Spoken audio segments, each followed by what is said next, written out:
তো কেমন কাটলো তোমাদের ঈদ? রাগ করলা? চাচা তো কাঁচা মাংস খায় হয়ে গিয়েছে হিট, তার নিজের পালিত খাসি। তোমরা যারা ভিডিও দেখতেছো তোমাদের সবাইকে ভালোবাসি। I love you too. যাই হোক, নতুন হলে সাবস্ক্রাইব করো। তো চলুন শুরু করা যাক আজকে আমাদের ভিডিও। Roasting background music.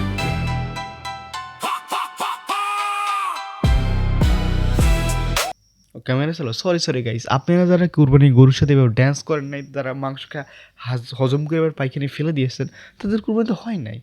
কারণ আপনি গরু কিনবেন, গরুর সামনে এরকম গরু একটু মনোরঞ্জন দেন নাই, গরু কত দুঃখ কষ্ট নিয়ে পৃথিবী ছেড়ে চলে গিয়েছে, তাদের কুরবানি হয়েছে? হয় নাই তো। এখনও সময় আছে, এই গরু ছাগল যা আছে তাদের সামনে যায় এমনি ভিডিও বানান, তাহলে কিন্তু পরবর্তীতে আর কুরবানি হবে না। কত সুন্দর মনোরঞ্জন, গরুর দুঃখ কষ্ট ভুলিয়ে তারপর তারা কুরবানি দিল। বাড়িতে অলরেডি 3টা খাসি একাই ওই সাইজ করছে, হাড় কোপাইছে, এন্ড আবার শ্বশুর বাড়িতে এসে সেম কাজ করছে। অনেক টায়ার্ড, এসে এখন ঘুমাইতে যাবে। ঘুমাবা তুমি এখন? এই হালাহক গল্প নাকি 3টা খাসি বানাইছে। আসলে ওর যে চিকুন খাসির দড়িও মনে হয় ওর সমান, আর ওর যে বডি, এই বডিতে 3টা খাসি বানানোর পরে ওনাকে এখন ঘুমাইতে যাবে। চিরতরে ঘুমাই নেই, আল্লাহর কাছে শুকরিয়া আদায় করুন।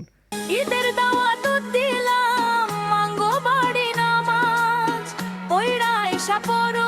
সরি, মানে খুশির চোদনে নিচে ফেলেছি। আপনারা যারা কুরবানি দিয়েছেন এইভাবে যদি ভিডিও না করেন, আগে গরুর সামনে নাচতে হবে, তারপর এটা জবাই করার পরে দুঃখ না ভাই, তারপর আবার সুন্দর করে ক্যামেরাম্যান 2-3 ধারে মানে বসায় রাখবেন। আর ছেলেদের মেকআপ করার প্রয়োজন নেই, মেয়েরা যারা আছেন সুন্দর করে মেকআপ করে চুলে মানে কুত্তার গু কালার করে এসে গেটের সামনে বসবেন। আর এক পিস করে দিবেন একটা ভিডিও, আপনাদের পুরো বছরের কন্টেন্ট হয়ে গিয়েছে। এটা কুরবানি ছিল না, টিকটকের মিলন মেলা। কুরবানি কবুল করো আমার কুরবানি। এরা বড় লোক না রে পাকড়ে, এলা ছোট লোক। আর চাষিদের বলতেছি, মুরগি খায় থাকেন, তারপরে এইসব ছোট লোকদের কাছে আপনারা আর যাইন না। তরকারি মুরগির ঠ্যাং ঠুং তাদেরকে নিয়েন, সুন্দর করে মুড়ি ঘন্ট মনে করে খেয়ে ফেলবে। মানে কুরবানি দিয়েছে জীবনের প্রথম, তারপরে হাত বাড়াইছে এক টুকরা।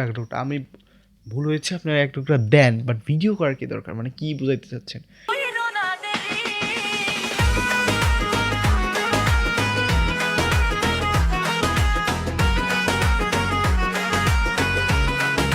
সুদ মারানের পোয়াগুলো ঠিকই সালাম করতেছে, মানে টিকটকার বলে কথা, ওদের কন্টেন্টের কোনো অভাব নাই।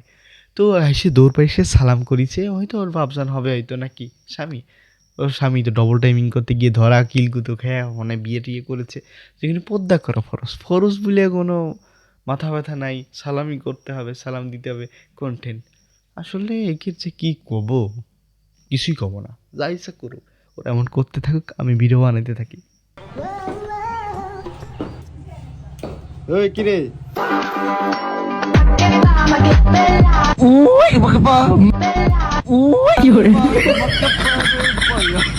কি ফিল্টার সুন্দরী, এখন তো পরিষ্কার করতেছে বুড়ি। খেতে যেমন স্বাদ, তোমাদের হাতের রান্না এত কষ্ট করতেছে তোমরা টিকটকার মামনি, তোমাদের দেখি আসে অনেক কান্না। ঈদের দিনে এটাই হবে? হ্যাঁ, এটা কুরবানি ঈদ বলে কথা। কাপড় খাইছি, পুলারি নিয়ে ঘুরছি, বেড়াইছি, দোকানে গেছি, ক্লিপ কিনছি, রাফানের জন্য খেলনা কিনছি, তারপরে আবার তালের হাই লো আমাকে এনে ছোটবেলায় কইতো তাল কই, এখন কয় তালের বিসি। ঈদের দিন সবাই বন্ধ পাইছে, তো আমার খালা কি করলো, খালা এভাবে একটা ব্লগ বানায় নিল। আসলে খালা অনেক দিন পরে বন্ধ পাইছে, খালার ব্লগ কিন্তু সেই হয়েছে। তো খালার ব্লগের জন্য কিন্তু একটা সাবস্ক্রাইবটা করে যায়।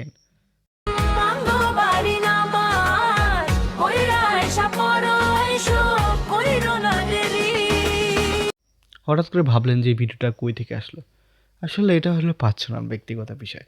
তো আপনারা সাবস্ক্রাইব যদি করে দিতেন, আমার মনকে যদি হয়ে যেত, তাহলে আজ আমি এইভাবে একটা ভিডিও বানাতে পারতাম। আপনারা তো স্বার্থপর নিষ্ঠুর গরিবের ভাবপারাজ বানিয়ে দিয়েছেন আমাকে। কেন সাবস্ক্রাইবটা করুন, আমিও এভাবে একটু ভিডিও বানাই। হ্যাঁ, আমার তো ইচ্ছা করে না, করে দাও, সাবস্ক্রাইব করুন। কইরো না দেরি কইরো না দেরি।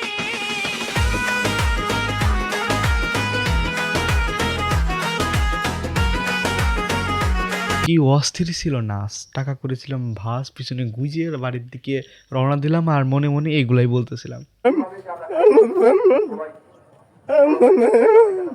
কিছু বুঝতে পারছেন? কিছু বুঝেন না, আমিও বুঝি না, কেন সাবস্ক্রাইব করেন না? করে দেন না সাবস্ক্রাইব ভাই। আমি আমার জামাইয়ের কাছ থেকে 50,000 টাকা সালামি পেয়েছি। তুমি কি এগুলো আবার নিয়ে নিবা? না, এই ভাই কি এতটাই গাছ পাগল যে বইয়ের কামাই খায় বউয়ের কাছ থেকে টাকা কেড়ে নিবি? এত বড় বীর পুরুষই বাংলার বুকে এই পর্যন্ত জন্মায় না, এর জন্মাবেও না যে বইয়ের কামাই খাবে, বউয়ের কাছ থেকে 50,000 তো দূরের কথা, 5 টাকা নিতে পারবে কিনা এটাই মানে যদি নিতে পারে কেউ ইতিহাসের পাতা একদম স্বর্ণ করে লেখা থাকবে যে বইয়ের কামাই খাওয়ার পরে বউয়ের হাতের থেকে জোর করে 5 টাকা ছিনিয়ে নিয়েছে।